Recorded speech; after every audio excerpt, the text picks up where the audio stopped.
আসসালামু আলাইকুম প্রিয় দর্শক, আশা করি সবাই ভালো আছেন। আমি আলহামদুলিল্লাহ ভালো আছি। আজ আপনাদেরকে আমি দেখাবো, আপনাদের হয়তো গত ভিডিওতে আপনি দেখছেন যে লাউ গাছে কাটিং দিলে তারপর কীভাবে লাউয়ের ফলনটা বৃদ্ধি পায়, আর দেখেন গাছের গ্রোথ কীরকম আসে। যারা আমার চ্যানেলটি এখনো সাবস্ক্রাইব করেনি প্লিজ সাবস্ক্রাইব করবেন। আর দেখেন আপনাদেরকে দেখায়, এই দেখেন লাউয়ের দেখেন প্রথম কিন্তু 2-3টা ছিল, হয়তো দেখতে পাচ্ছিলেন ওই যে সামনে এগুলা ছিল। কাটিং করে দেওয়ার পরে এরকম হয়েছে। দেখেন এটা আমি কিন্তু দ্বিতীয় কাটিং দিচ্ছি। দ্বিতীয় কাটিংয়ের এখন শাখা পোশাখা আসে নাই।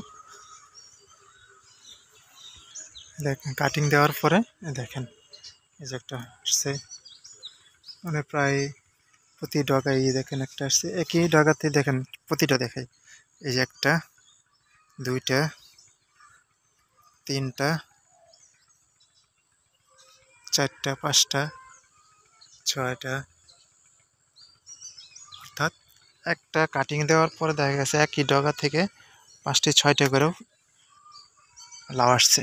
ঠিক এরকমভাবে ভিতরে সামনে এরকম অনেক রেজাল্ট আসছে। দেখেন কাটিং, দেখেন এটা মধ্যে কিন্তু এই যে একটা, এই যে একটা, হয়তো দেখতে পাচ্ছেন কাটিং করার পরে লাউ আসাটা বৃদ্ধি পাইছে। আগে কিন্তু এত এরকম দেখা ছিল না, আর গাছের গ্রোথটাও কিন্তু অনেক বাইরে গেছে, হয়তো দেখতে পাচ্ছেন।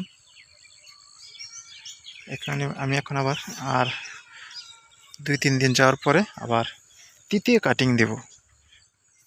ওই দেখেন একটা লাউ, তৃতীয় কাটিং দেব। তৃতীয় কাটিংয়ের দ্বিতীয় কাটিং হয়ে গেছে, এখন আমি তৃতীয় কাটিং দেব আবার, সেটা আপনাদেরকে দেখাবো। আর দেখেন আমার লাউ গাছের গ্রোথ আসার সাথে সাথে আমার কিন্তু আয়তনটাও একটু বাড়িয়ে দিয়েছি।